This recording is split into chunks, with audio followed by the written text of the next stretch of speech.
Hello साथियों, एक exam cycle पर आपका स्वागत है। मैं आशुतोष कुमार सिद्धार्थ। आप लोगों का प्राचीन इतिहास चल रहा था, जिसमें पहला चैप्टर आप लोगों का समाप्त हुआ है। आज आप लोगों का दूसरा चैप्टर चालू होने वाला है। दूसरा चैप्टर आज चालू होने वाला है, अध्याय 2।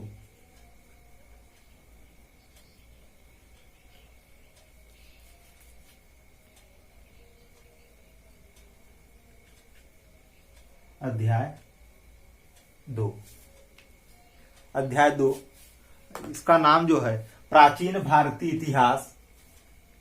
प्राचीन भारतीय इतिहास, भारतीय इतिहास, प्राचीन भारतीय इतिहास के आधुनिक लेखक, इतिहास के आधुनिक लेखक, आधुनिक लेखक, प्राचीन भारतीय इतिहास के आधुनिक लेखक। चैप्टर का नाम यह है। अब इसमें आप लोगों का जो पहली हेडिंग है, उपनिवेशवादियों, उपनिवेशवादियों, उपनिवेशवादियों, उपनिवेशवादियों के विचार और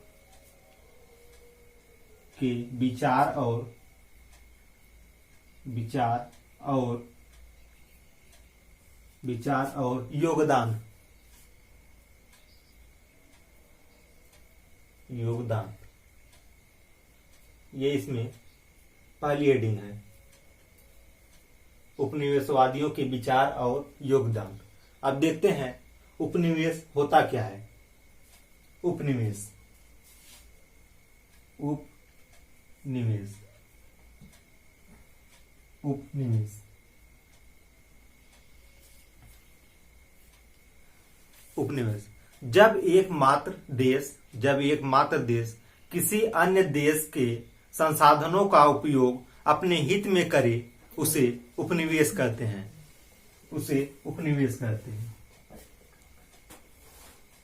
जब एकमात्र देश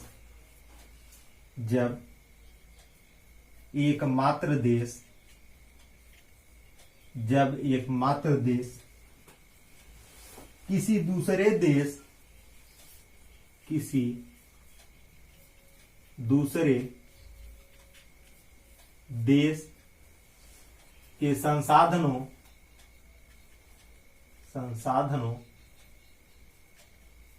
दूसरे देश के संसाधनों का उपयोग अपने हित में करें,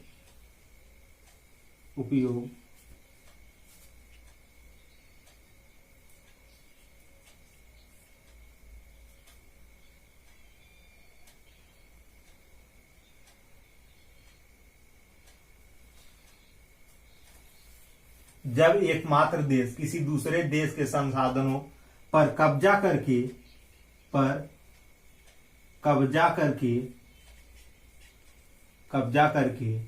जब एकमात्र देश किसी दूसरे देश के संसाधनों पर कब्जा करके उसके संसाधनों का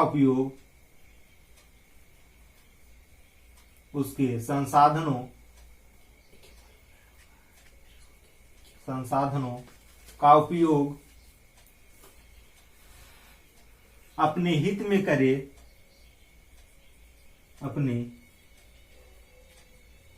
करें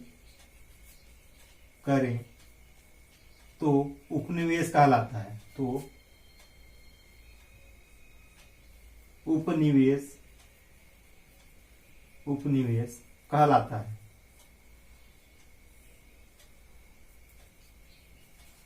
एक बार फिर से देखते हैं उपनिवेश क्या है। जब एकमात्र देश किसी दूसरे देश के संसाधनों पर कब्जा करके उसके संसाधनों का उपयोग अपने हित में करे, तो उसे उपनिवेश कहते हैं। अब इसमें पहला जो पॉइंट है, उपनिवेश किसे कहते हैं, हो गया। अब अगला पॉइंट देखते हैं। 1765 में बिहार और बंगाल 1765 में बंगाल और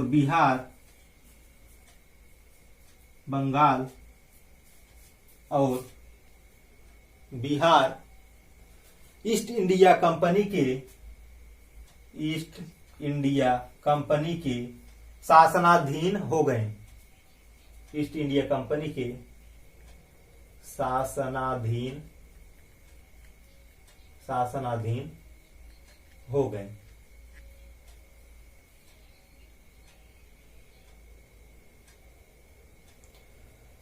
मुगल सम्राट शाह आलम द्वितीय ने मुगल सम्राट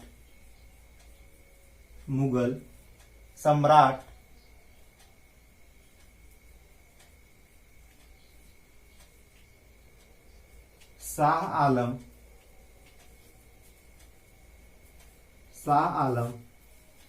द्वितीय ने मुगल सम्राट शाह आलम द्वितीय ने ईस्ट इंडिया को बंगाल, बिहार और उड़ीसा द्वितीय ने ईस्ट इंडिया कंपनी को बंगाल, बिहार और उड़ीसा बंगाल, बिहार और उड़ीसा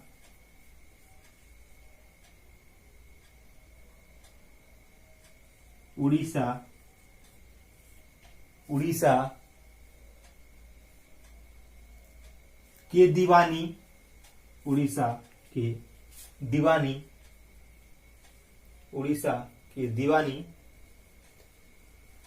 प्रदान की थी। उड़ीसा दीवानी प्रदान की थी। ये पहला पॉइंट हो गया। अब इसमें देखते हैं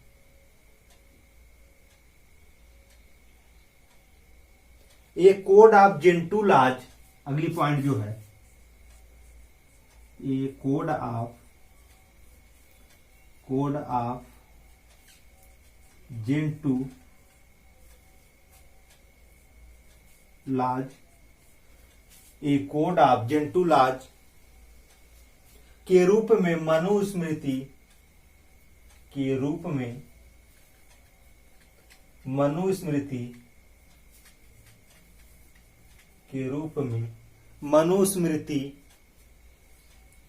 का अंग्रेजी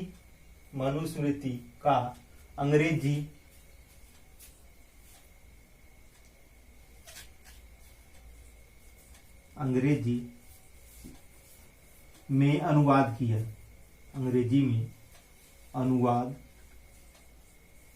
अनुवाद किया। ये कोड ऑफ जेंटू लॉज के रूप में मनुस्मृति का अंग्रेजी में अनुवाद किया। अब अगला है जो पॉइंट 1784 में, इसको मिटा देते हैं।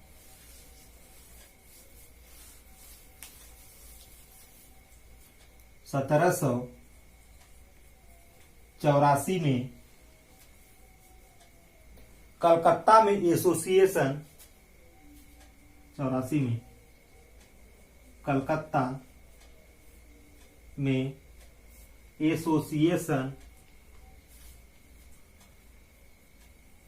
कलकत्ता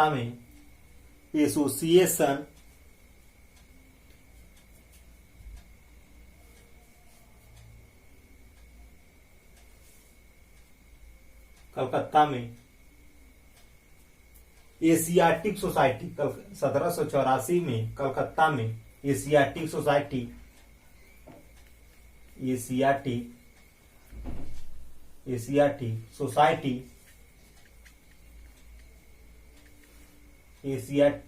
सोसाइटी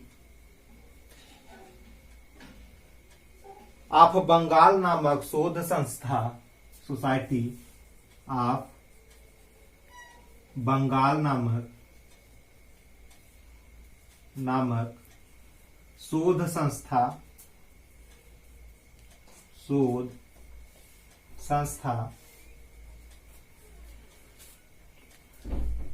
सोसाइटी 1784 में कलकत्ता में एशियाटिक सोसाइटी ऑफ बंगाल नामक शोध संस्था की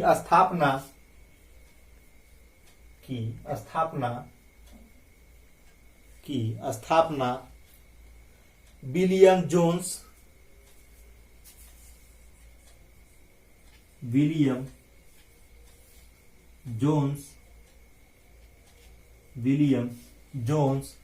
1746 से 1794 के बीच विलियम जोन्स ने 1746 से 1794 के बीच इसकी स्थापना की। जोन्स ने स्थापना की।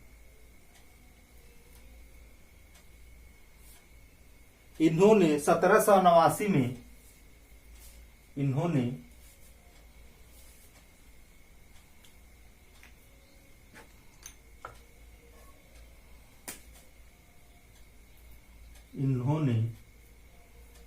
1789 में अभिज्ञान शाकुंतलम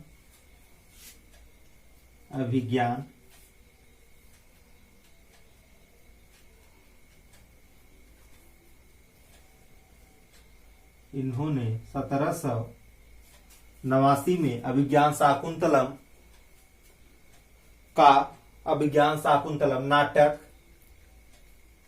नाटक का अंग्रेजी में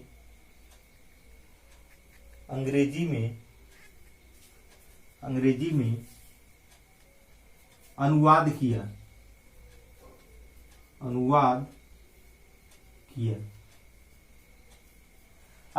अभिज्ञान शाकुंतलम ये जो नाटक है, यह नाटक कालिदास का है। यह नाटक कालिदास द्वारा लिखा गया है। इस नाटक का जो संबंध है दुष्यंत और शाकुंतला की प्रेम कथा पर आधारित है। आगे देख लेते हैं।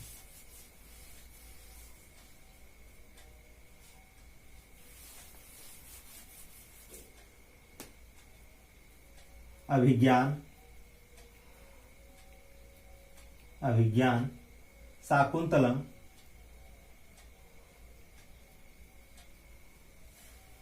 नाटक के रचनाकार कालिदास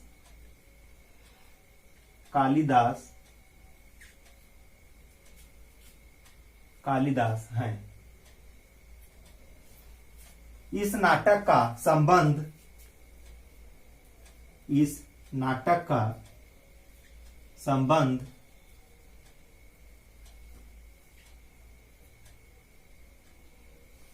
अभिज्ञान शाकुंतलम नाटक के रचनाकार कालिदास हैं। इस नाटक का संबंध दुष्यंत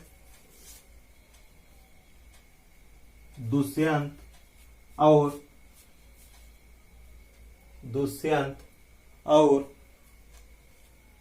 शाकुंतलम या शाकुंतला की दुष्यंत और शाकुंतला की प्रेम कथा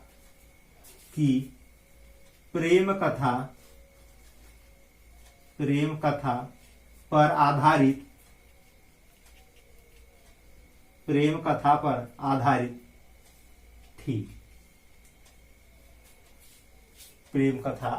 आधारित थी। अभिज्ञान शाकुंतलम नाटक के रचनाकार कालिदास हैं। इस नाटक का संबंध दुष्यंत और शाकुंतला की प्रेम कथा पर आधारित थी।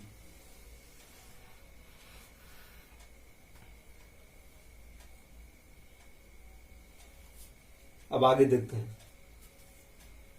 1785 में विलियम 1785 में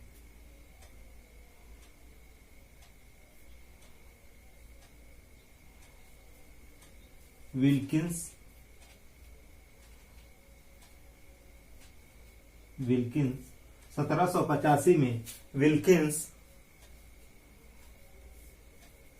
ने भगवत गीता विल्किंस ने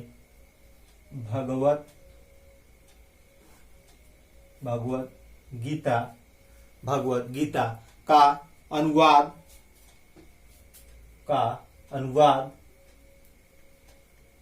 अनुवाद अंग्रेजी में किया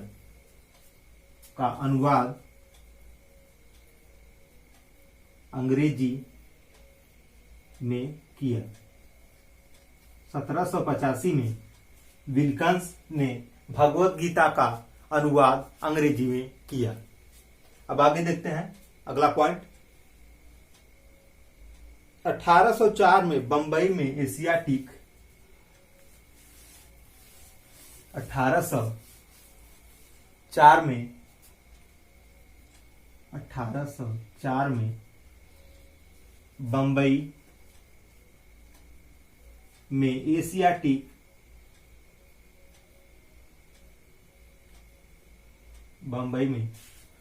1804 में बंबई में एशियाटिक सोसाइटी की स्थापना की। एशियाटिक सोसाइटी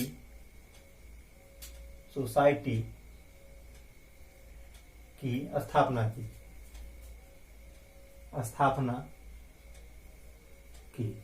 1804 में बंबई में एशियाटिक सोसाइटी की स्थापना की गई।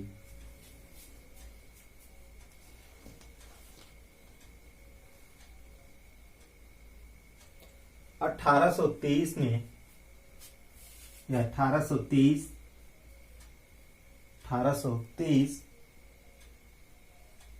लंदन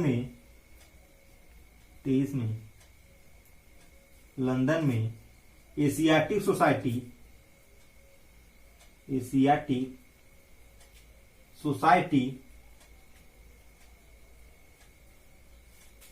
1823 में लंदन में Asiatic society of great Britain की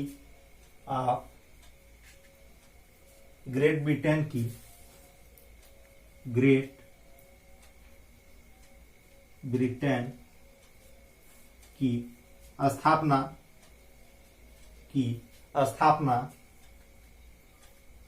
हुआ।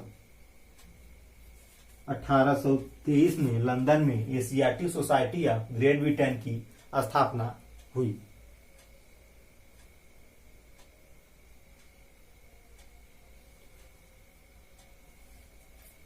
अब आगे देखते हैं। विलियम जोन्स ने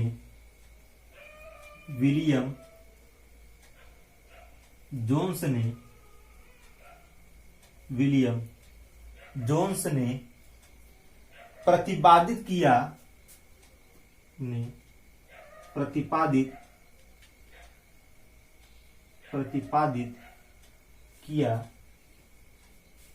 विलियम जोन्स ने प्रतिपादित किया यूरोप भाषाएं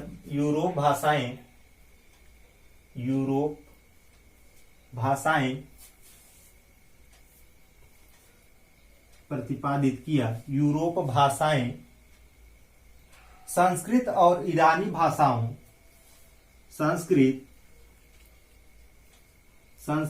और ईरानी भाषाओं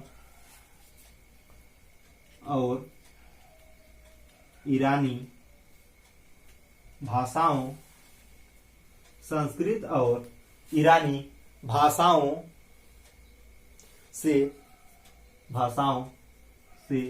बहुत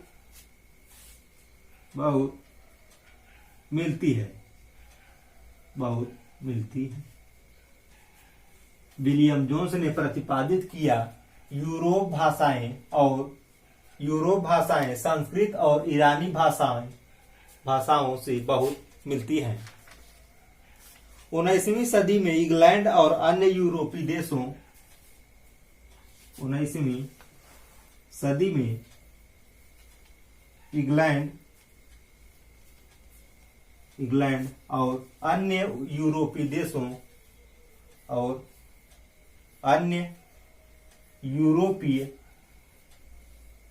और अन्य यूरोपीय देशों अन्य यूरोपीय देशों में संस्कृत के आचार्य देशों में संस्कृत के आचार्य संस्कृत के आचार्य संस्कृत के आचार्य आचार्य को रखा गया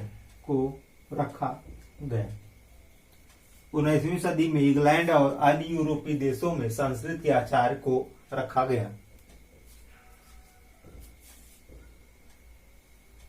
अब अगली पॉइंट इसमें देखते हैं, भारतीय विद्या को सबसे ज्यादा बढ़ावा भारतीय विद्या को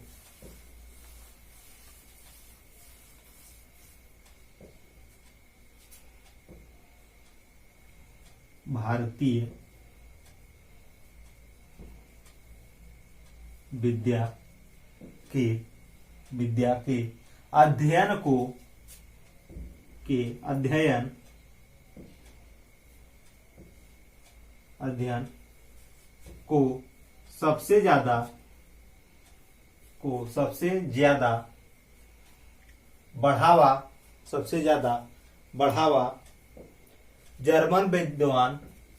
सबसे ज्यादा बढ़ावा जर्मन विद्वान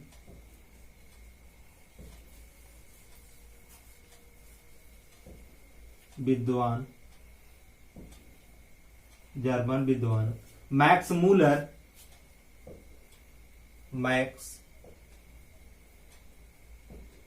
मूलर जर्मन विद्वान मैक्स मूलर 1823 से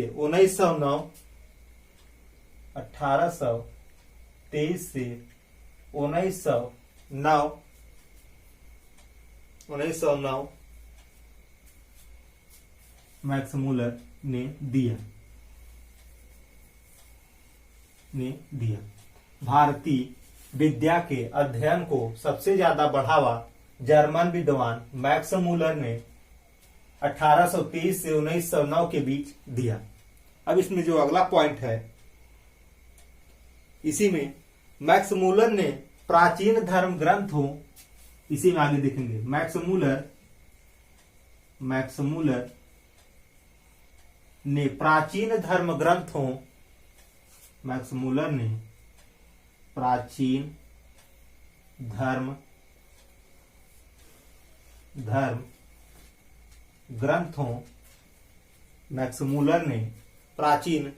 ग्रंथों के अनुवाद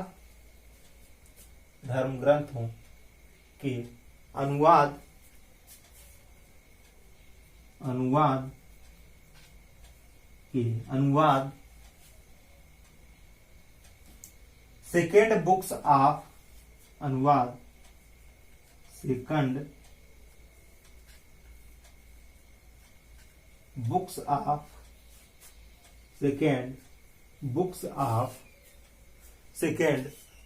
of the East series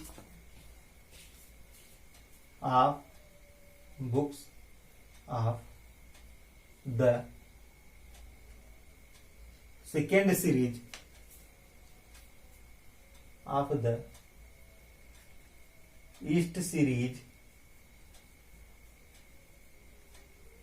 Max Muller ने प्राचीन धर्म ग्रंथों के अनुवाद second books of the east series में किया, जिसमें कुल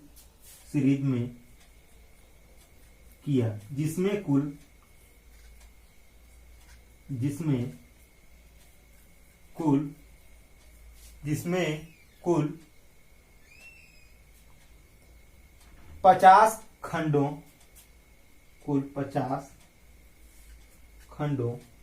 में बांटा गया है, 50 खंडों में बांटा गया है या प्रकाशित किया गया है, 50 खंडों में प्रकाशित किया गया है,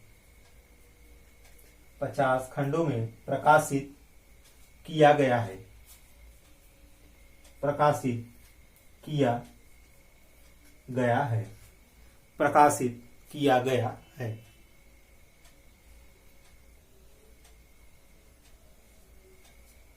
अब आगे देखते हैं।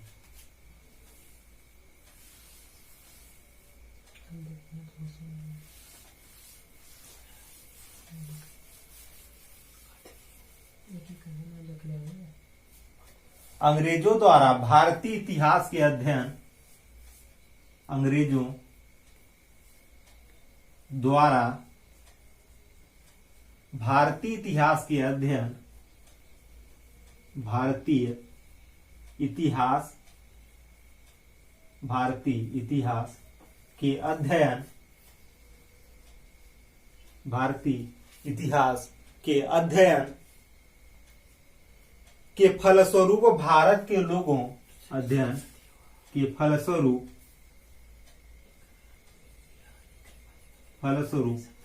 भारत के लोगों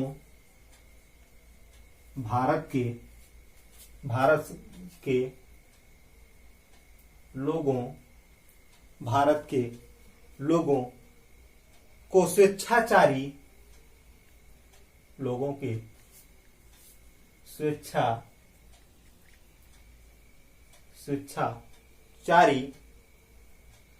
शासन का आदि तथा पारलौकिक स्वेच्छाचारी शासन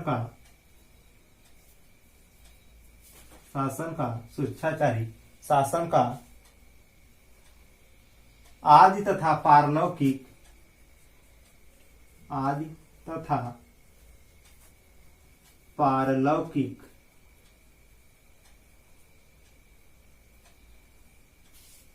शासन का आदि तथा पारलौकिक समस्याओं में डूबे रहने वाले पारलौकिक समस्याओं में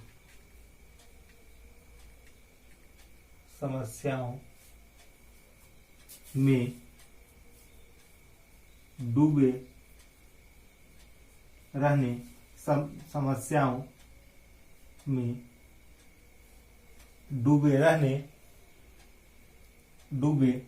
रहने वाले और जाति प्रथा डूबे रहने वाले और जाति व प्रथा जाति व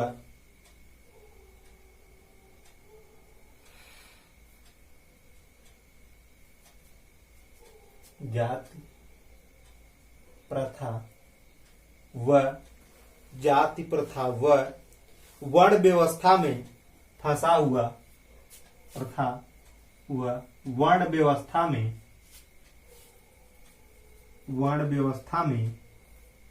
फंसा हुआ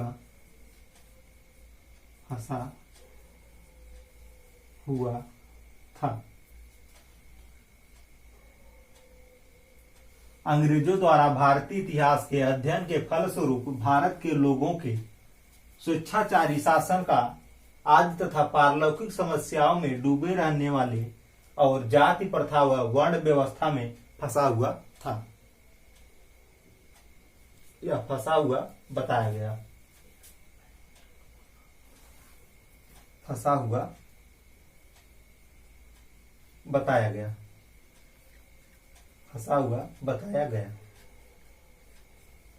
अगला देखते हैं पॉइंट।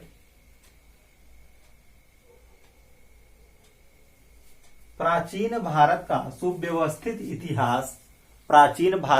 सुव्यवस्थित इतिहास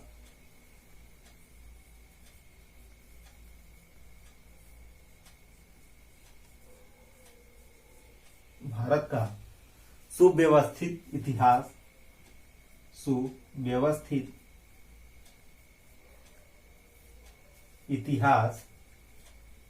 इतिहास प्राचीन भारत का सुव्यवस्थित इतिहास 1904 में विसेंट आर्थर 1904 में विसेंट आर्थर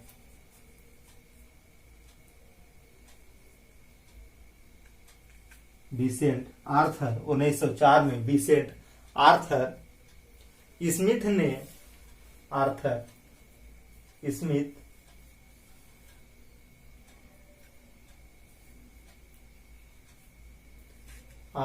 स्मिथ ने अपनी पुस्तक अर्ली हिस्ट्री स्मिथ ने अपनी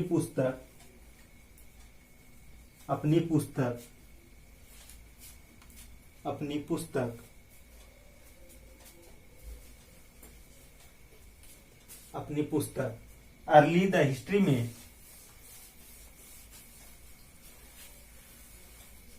अपनी पुस्तक early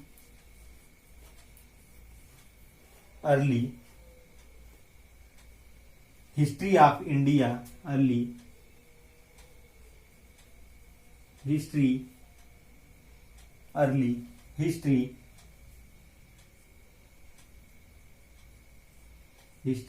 of India early history of India में प्रकाशित किया। अर्ली हिस्ट्री ऑफ इंडिया में प्रकाशित किया। अर्ली हिस्ट्री ऑफ इंडिया में प्रकाशित किया। अब अगला जो हेडिंग है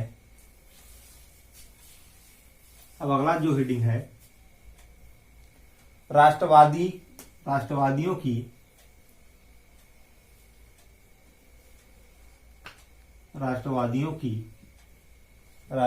की दृष्टि और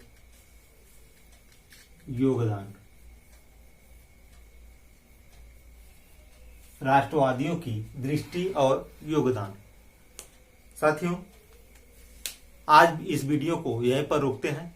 अगली हेडिंग यानी राष्ट्रवादियों की दृष्टि और योगदान, इस पे कल चर्चा करेंगे। आज यहीं पर इस वीडियो को अगर आप लोगों को अच्छा लगे तो लाइक करिएगा, शेयर करिएगा और कमेंट करिएगा और इस चैनल को सब्सक्राइब करिएगा। जय हिंद साथियों।